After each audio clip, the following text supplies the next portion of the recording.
Hey guys, welcome back. I am back to casting your games and other players' games.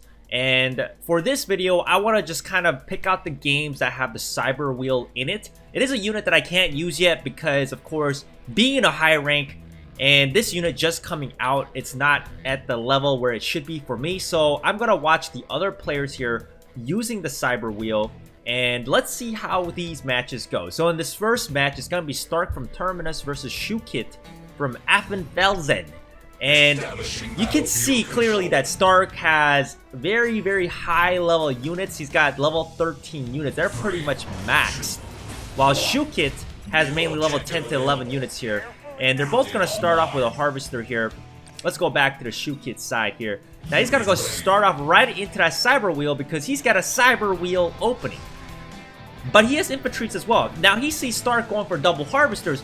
Nice Tiberium block coming from Shukit's side. So that's going to delay Stark's farming here as well. His farming ability is going to be delayed. And an attack bike immediately coming out from Shukit's side. Stark has to go in for attack bikes, or he's got to go into Banshees. Now, his attack bikes being 3 levels higher than Shukit's, it's going to easily tear apart that attack bike. But that Cyber Wheel is doing some additional damage. Actually, I'm surprised to see that attack bike going down to Shukit's level 10 attack bike. And I actually really like the way Shukit's playing this game. He's using the Cyber Wheels very effectively. And honestly, I'm not a huge fan of the Cyber Wheel unit. When I saw just how weak they were, like the laser drones, I really didn't think they had too much potential. But seeing this game, seeing how well Shukit used his Cyber Wheels to protect his laser squad, took down the militant from Stark's side, took out the Harvester eventually. And now Stark's behind one Harvester here. But Stark is not rebuilding a Harvester, and Shukit's going to move a tank up to the north side to deal with the Harvester on Stark's side. While the launch pad's almost done though, so Shukit's got to bring his tank back. The Banshee's going to be a bit of a problem here. But one Banshee from Shukit's side going to the middle tile. Oh, that is so close. That missile was almost captured by Shukit's side, but Stark's Banshee coming just in time here. And that Chemical Warrior has so much health, especially at level 13. That thing is not dying. And Stark boosts his Chemical Warrior there. The top launch pad is captured by Stark's Banshees. And that first missile goes to Stark's side. Shukit did a very good job in this early game though. However, I have to give him a hand, especially when you're facing your opponent that has level 13 units. 3 levels higher than your units. You know, it's going to be a tough game. And I have to say the micro on Shukit's side is excellent. But Stark is not going for a double Harvester anymore. It seemed like Stark initially wanted to go for the Temple of Nod so he could build the Flame Tanks and Cyborgs, but he's going to give up on that, knowing that Shukit will try to assassinate his Harvesters. You can see the Banshee on the top from Shukit's side finally takes out the Harvester for Stark. And Stark is really just focusing on capturing the launch pads. He's not even really caring at this point about going for Harvesters, farming crystals. He's just going to build one extra Harvester at this point, and he's just going to go for Chemical Warriors and Banshees. And because he knows his Banshees are far more superior than Shukit's, Shukit's going to have to use at least 2 Banshees to take out 1 Banshee from Stark's side.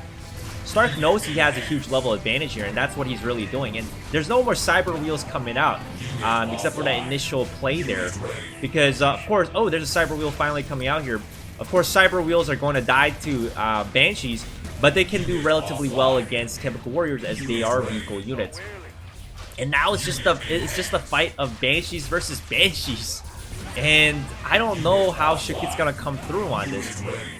Now, Shukit could go for laser squads. I feel like he could go for laser squads and Cyber Wheels instead. That might have been a better play. I know Chemical Warriors will wreck Shukit's laser squads, but, you know, you can't beat a level 13 Banshee with level 10 Banshees. It's just not going to happen. Yeah, I like that attack bike switch from Shukit's side. He could either go for Cyber Wheels and attack bikes, or he could go for Cyber Wheels and laser squads.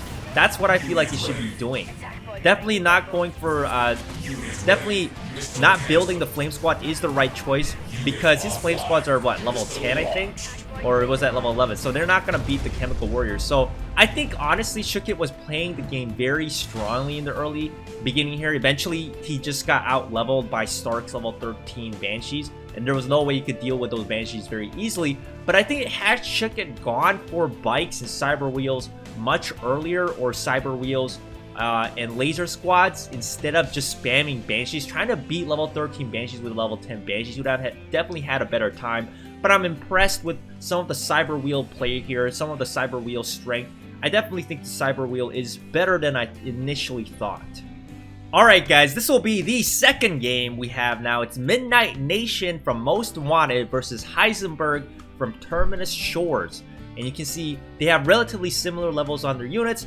Midnight Nation has slightly stronger units because he has the level 11 avatar, and he's also got CYBERWHEELS. So I'm interested to see how Midnight Nation will pull off his CYBERWHEELS in this game. But we're going to see a bit of a War Factory opening, of course, from both sides. Heisenberg has buggies instead of CYBERWHEELS, so he's most likely going to start off with buggies.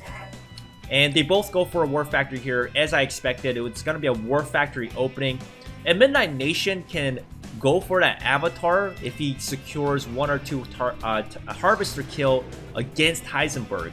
Now, they both try to kind of fight against each other here with their attack bikes. I think Heisenberg knew that Midnight Nation was going to go for a War Factory, and that's why he went for an attack bike straight away. And this is Scorpion Tank immediately coming out from Midnight Nation now. So Heisenberg is going to need to go for his own Scorpion Tanks. His attack bikes are obviously not going to be able to cut through those tanks. And they both have same levels on their tanks here. They're both going to be level 12. So it's going to be about whoever micros their tank better here. But Heisenberg's tank on the top did take a bit of damage. Midnight Nation boosts his tank up with Xana's Fanaticism, so that's going to easily clear out the tanks. And it's going to clear out those bikes against Heisenberg. And now he's going to be free to roam against those Harvester here. He's going to do a lot of damage to this Harvester, but I think he will go down to Heisenberg's attack bike. Yes. But Midnight Nation immediately sends another tank. And it gets tile blocked by 2 double attack bikes by Heisenberg. Wow, that was a clever move, using the rocks as his advantage there as well. But 1 attack bike sneaks through, and that's 100 crystals. And Midnight Nation might as well, he might go for a Temple of Nod, which I'm interested to see if he does. But they're trying to capture the launch pads at this point, and with 2 tanks on Midnight Nation side, Heisenberg is not going to get that buggy onto the top tile. So he loses the first missile against Midnight Nation. And there's not much of a CYBERWHEEL play right now, of course, because he can't really pump out. Midnight Nation can't really use CYBERWHEELS against tanks, of course, which Heisenberg is just going for. Heisenberg is going to go for a couple laser squads here as well.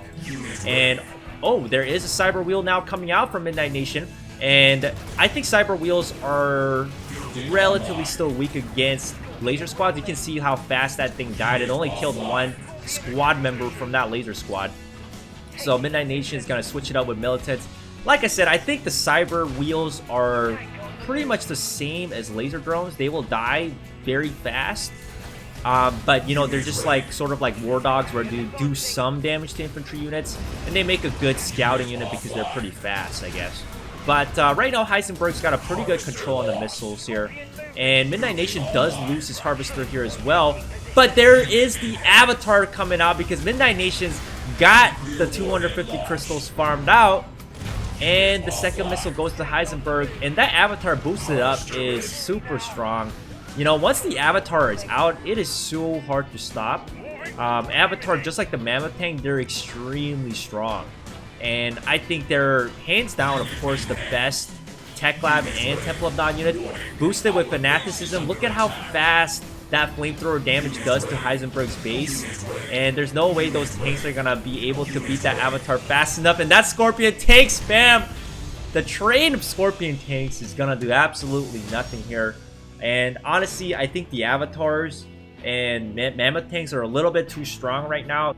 And this will be the third game, guys. It's going to be Kaifas versus Midnight Nation. And Midnight Nation has the same build with the Avatar, the CYBERWHEEL, and the War Factory build against Kaifas's War Dog, Pitbull, Jump Jet, Shockwave, and 2 Tech Lab units. Look at that, very strong level 14 max trained Titan and a level 13 max trained Zone Trooper. So Kaifas has some very scary Tech Lab units himself. But the Avatar is the king of all ground units. So let's see how this is gonna go out. Kaipas does have the higher levels on his unit, so he does have the level advantage, but maybe Midnight Nation can pull this off. And we see that double harvester coming out. Midnight Nation is going to see this with his Cyber Wheel Scout. And he's going to have to try to stop this guy from harvesting those crystals, because if you are going to deal with those level 14 and level 13 max trained zone troopers and Titan, it's going to be scary. You're going to have a really tough time. A Pitbull immediately comes out from Kaipa's side, but amazing tile block with that Cyber Wheel, and the Cyber Wheel taking 4 shots to the face before it goes down. And I think Midnight Nation will eventually take out this Harvester here. He does, and he does get a double Harvester for himself as well here. He gets 1 Scorpion tank coming out as well. And it seems like it might end up being a Tech Lab versus Temple of Nod battle. The Avatar is such a strong unit because it can kill infantry and vehicle units very, very fast, and bases if you get to rush it. And Kaipas is doing actually a pretty good job at keeping his Harvester alive with that healing drone and jump jet. The Harvester barely survives even against Xana's boosted tanks. I'm actually a little bit surprised at how well that went for Kaipas here. And the Cyber Wheel boosted with Xana, oh my god, they actually completely shredded that one jump jet really, really fast. So the Cyber Wheels do a lot of damage. Like laser drones, are very weak, but they do a ton of damage to infantry units. That's what it seems like. And they're both trying to go for each other's Harvester here as best as they can. And I think Kaipas' Pitbull will eventually take out this Harvester. And now they're even on economy, but Midnight Nation still has not been able to kill a second Harvester here. A Titan comes out from Kaipas' side, and I think that tank will... Oh my god, that tank is super close to taking out the Harvester. It will take out the Harvester from Kaipas' side. But 2 Titans coming out. Look at these scary level 14 Titans. It's going to be a battle of Titan versus the Avatar. What? Oh my god, look at the strength of the Avatar though. That Titan was trying to go for the Harvester on Midnight Nation's side. Wow, a Titan totally rips through Avatars though. That 1 shot, 2 shot, 3 shots. You need 3 shots to take down an Avatar when your unit is 3 levels higher. So, I mean, to be honest, it's not too impressive on the Titan side. The Avatar seems like it's still a lot much stronger. Obviously, being, you know, a way higher level. And that Zone Trooper, I think, will eventually take it down. It does, yes. Even though it was Xana boosted, it does go down. But, you know, the Titan, if it was at level 11, it would have definitely died to the Avatar a lot quicker. Because the Titan is 3 levels higher, the Avatar did take a lot more damage than it should have. And oh my goodness, that single Avatar is single-handedly destroying these units. And if you see an Avatar at level 11 wrecking level 13 and level 14 units, you know this unit is maybe a little bit too strong. And I've always thought the Avatar was just a bit too strong. I really think the developers need to nerf this unit. Like I said, it's not too difficult to bring out the Avatar, because the Avatar, what you do really is either go for double Harvesters or kill a couple Harvesters and kill a couple Harvesters from your opponent's side. And you can easily pump out these 230 crystal units. It's not too difficult to pump out the Avatars. The Avatar, I think, is probably a little bit stronger than the Mammoth tank as well. And I really think this unit needs a bit of a nerf. But anyways, I hope you guys enjoyed these 3 games featuring some Cyber Wheel action and a lot of good Avatar action as well. And Cyber Wheels are just like War Dogs. They make a great scouting unit in the early game, and they do a ton of damage to infantry units as it seems, but they're still very fragile like the laser drones, so they will die very quickly. They're definitely not a mid-game to late-game unit. Anyways, I hope you guys enjoyed this video. Let me know what you guys think about this, and I'll see you guys next time.